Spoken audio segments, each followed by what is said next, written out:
Earning your degree online doesn't mean you have to go about it alone. At Capella University, we're here to support you when you're ready.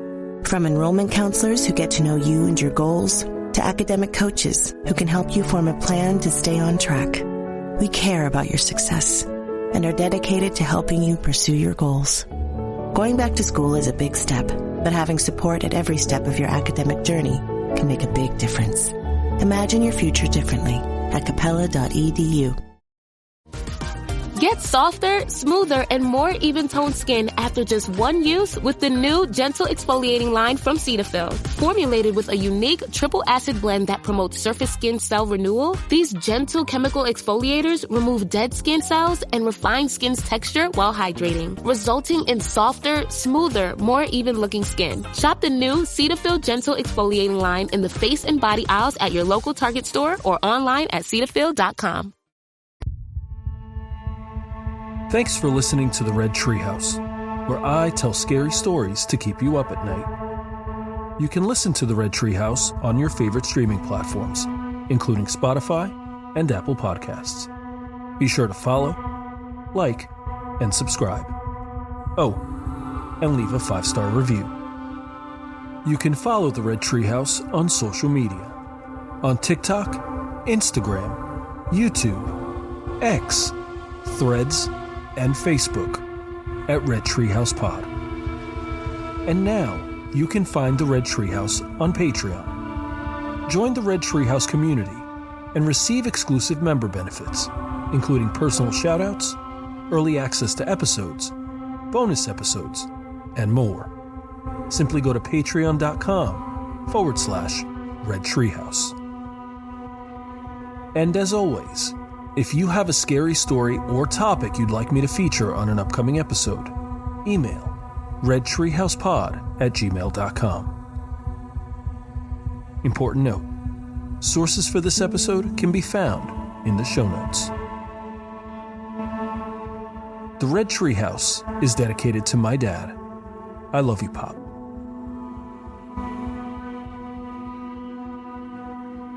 Growing up, one of my favorite things to do was to go to the grocery store. Even now, I really love that the grocery store is nearly walking distance to my house. Sure, I love food. But more than that, walking the aisles and browsing the shelves have a calming effect, especially after a long day at work. When I was a kid, I loved getting to the checkout line, especially if the line was long. The reason? Tabloids. I'll never forget the stories about feral children, Bigfoot sightings, and one of my all-time favorites, Bat Boy.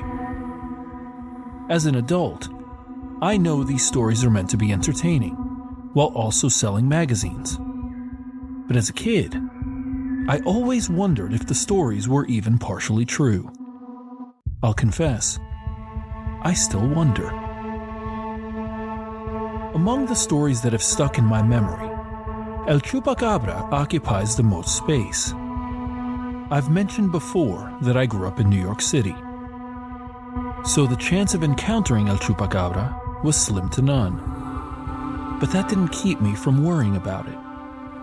In my adolescent mind, El Chupacabra could be lurking in the dark alleyways, or behind parked cars, or just out of sight around the corner. More than once, I ran from the store back to the house, not so much to see how fast I was, but to ensure El Chupacabra didn't snatch me up. In this episode of the Red Treehouse, we're going to explore the legend of El Chupacabra, a vampire-like cryptid who stalked Puerto Rico in the mid-1990s. Is El Chupacabra a real vampire demon? Or is it nothing more than a misidentified animal? And what would you do if you came face to face with the terrifying goatsucker? I'll share the details. You decide for yourself.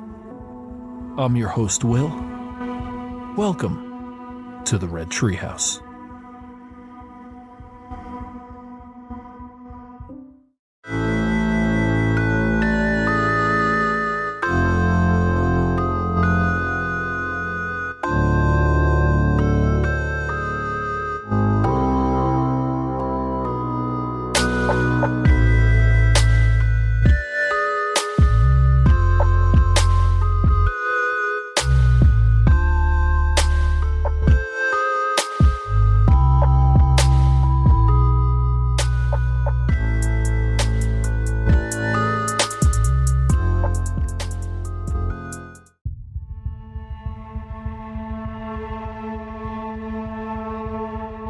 El Chupacabra gained worldwide notoriety in the spring of 1995. But sightings go as far back as 1975, in the town of Moca, Puerto Rico, after a, quote, series of livestock killings were attributed to El Vampiro de Moca, the vampire of Moca, end quote. The dead animals were found with several small circular cuts, and their bodies drained entirely of blood. At first, the killings were blamed on a supposed satanic cult. But after more livestock turned up dead in other parts of the island, thoughts turned to the mysterious vampire of Moca. Nearly 20 years would pass between the killings in Moca and the next reported sightings in March 1995, when 8 sheep were found dead, each with 3 puncture wounds in the chest, and their bodies drained entirely of blood. Initially, the deaths were attributed to local predators, with most thinking the animals were killed by a fox. It didn't take long, however, for authorities to see a pattern between the killings in Puerto Rico and similar killings throughout the southwest United States. A few months later, in August 1995, Madeline Tolentino reported a sighting of the creature in Canovanas, Puerto Rico, and her description laid the groundwork for arguably the most famous drawing of El Chupacabra, and it set the world abuzz.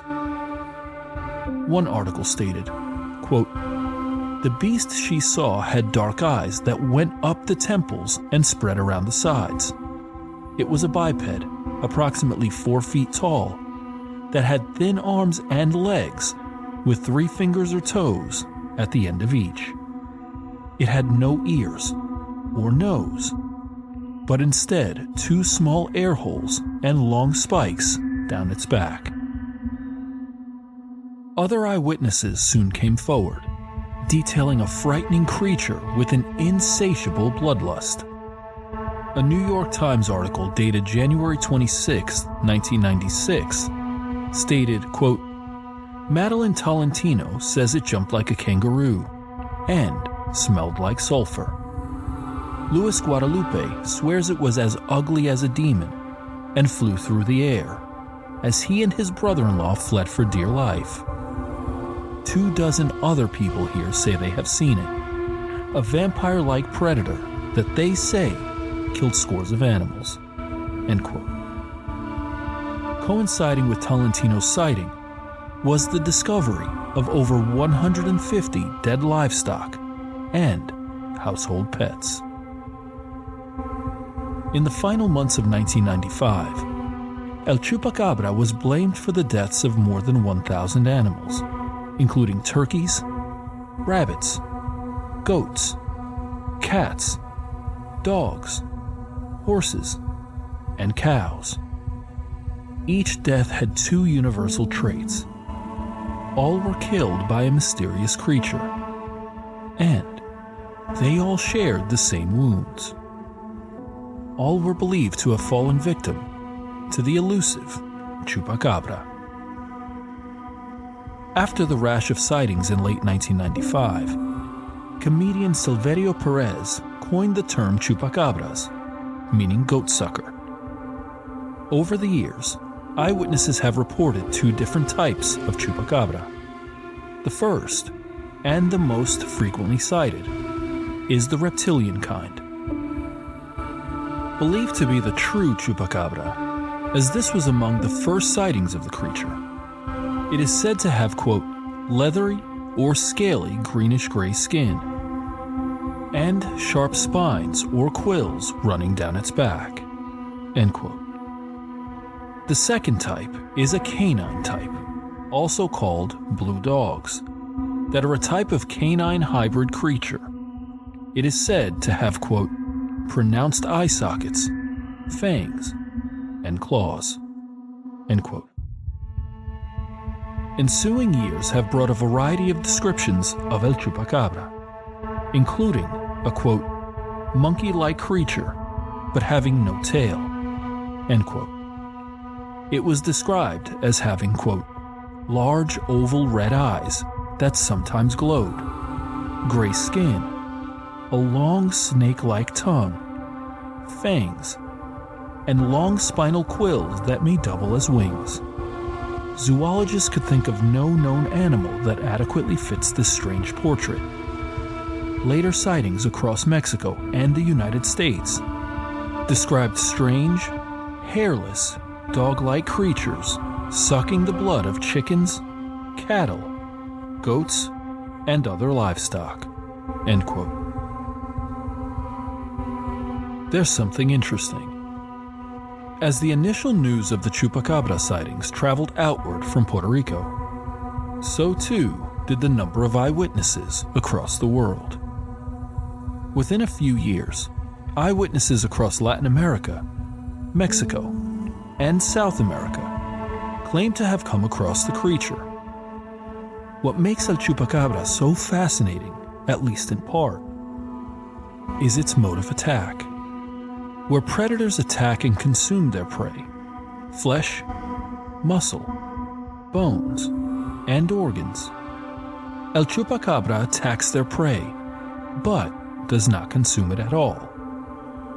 Thousands of carcasses allegedly bear the same markings, up to 3 puncture wounds, and bleeding the animal dry, but leaving the carcass behind.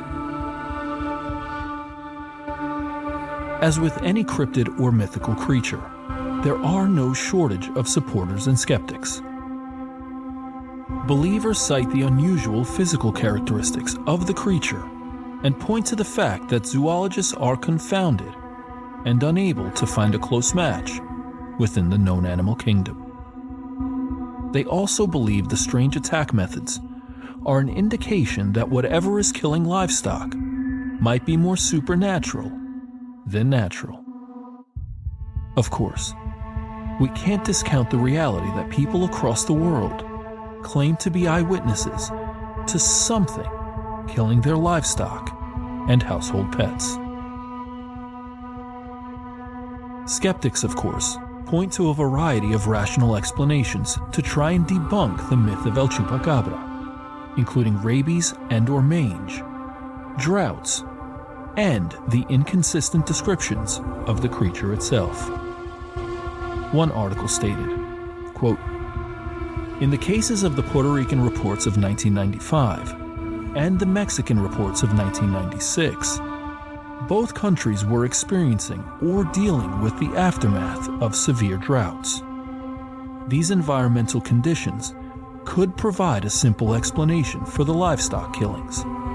Wild predators losing their usual prey to the drought, therefore being forced to hunt the livestock of farmers for sustenance. End quote. Some believe El Chupacabra is nothing more than a wild dog suffering from rabies or mange. In July 2010, in Texas, animal control officers shot and killed an alleged Chupacabra. They took the dead animal to a lab at Texas A&M University, where scientists conducted tests and research. The results were interesting. The animal was found to be a dog-coyote hybrid, suffering, quote, with mange and internal parasites.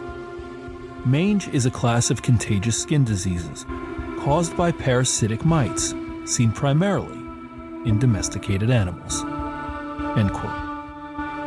No doubt the debate will continue, with staunch advocates on both sides. And though sightings of El Chupacabra peaked in the early 2000s, people across the world continue to report terrifying encounters with the elusive creature. One Reddit user posted, quote, "This happened to me when I was 8. I went to Mexico to visit my grandparents with my 2 brothers for the summer.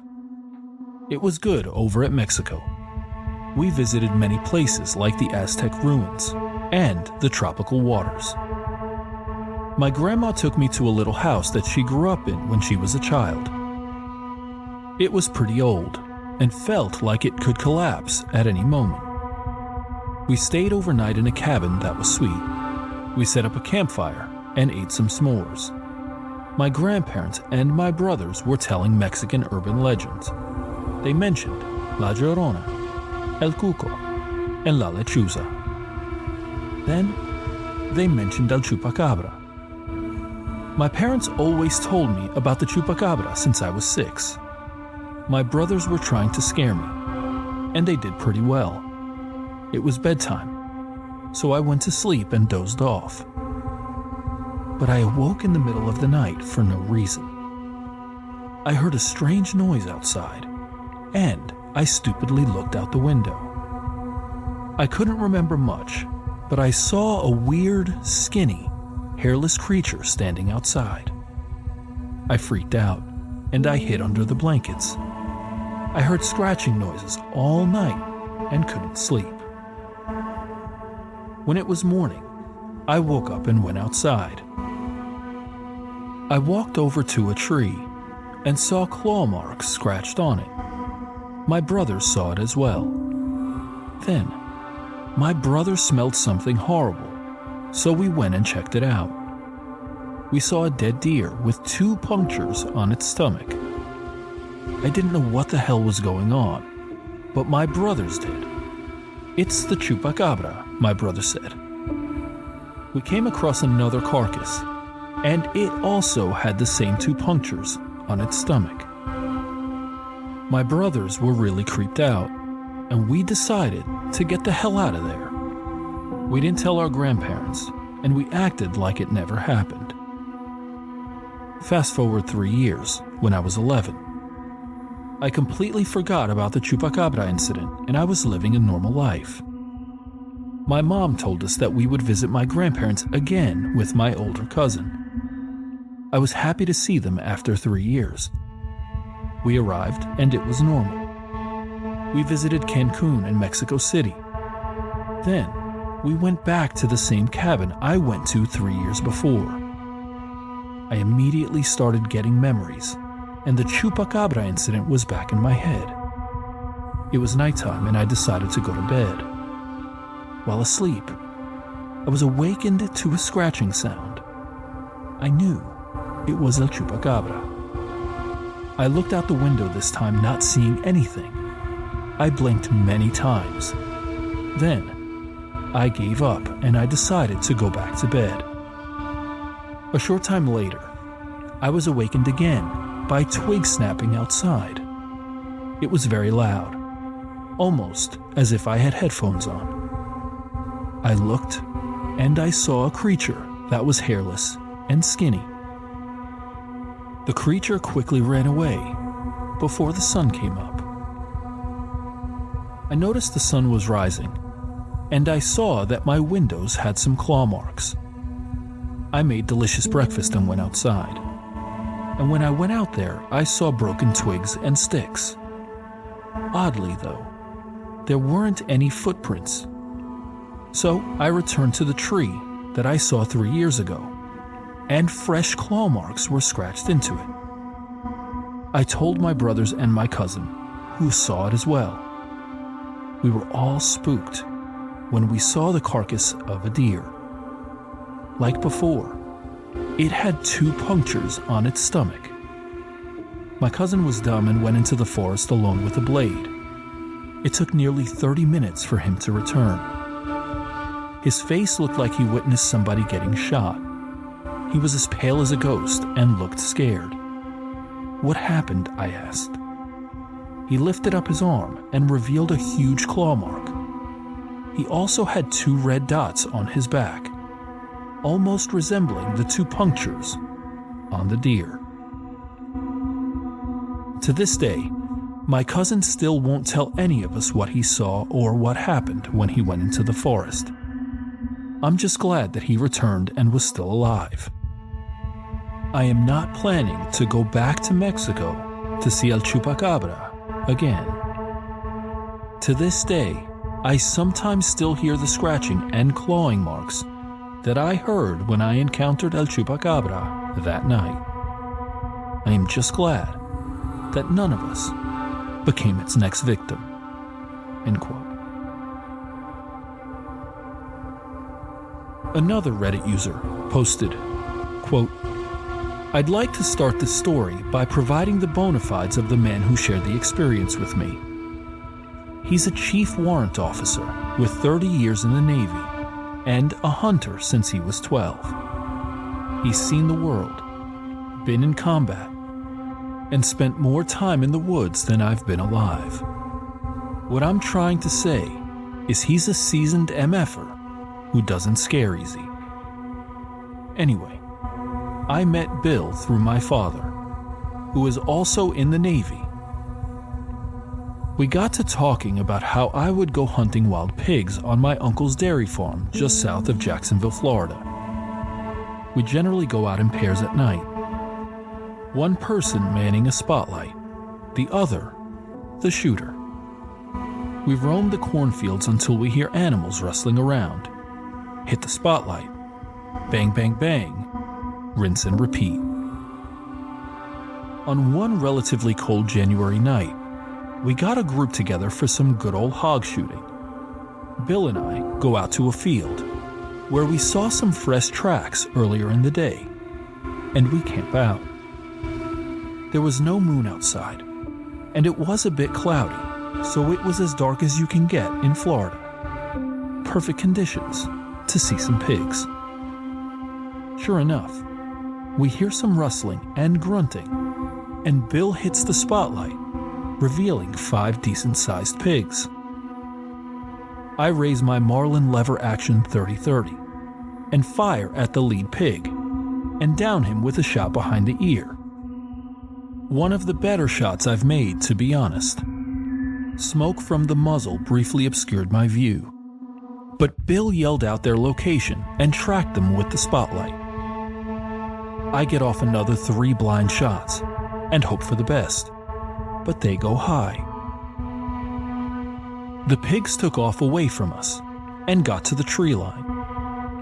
So Bill and I stood there surveying the scene, ears ringing and adrenaline pumping. We see the downed pig, share a fist bump, and a laugh and start walking towards it. As soon as we took a step, we heard a scream from behind us. A long, ragged, angry scream. It was loud, and it was close. I froze and looked at Bill, but he's looking back at me with the same look of confusion and fear. I asked him, "What the fuck was that?" He didn't reply. He shined the light behind us, slowly scanning the open field and the trees beyond, but we saw nothing. He started to say something when we heard the scream again. This time, it was closer, louder, and longer. If you want to know what it sounded like, next time you go to a football game or a concert, you might scream and holler and wind up losing your voice. When you wake up feeling hoarse and raspy, scream as loud as you can for 5 seconds. That's what it sounded like.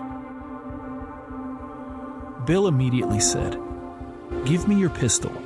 We need to get out of here." I hand him my .45. "What about the pig?" Bill said, "Fuck the pig." Now, we were about a mile away from the car, on a 1,000-acre dairy farm, with some kind of demon yelling at us at 2 a.m. in the pitch black. So, we started to panic.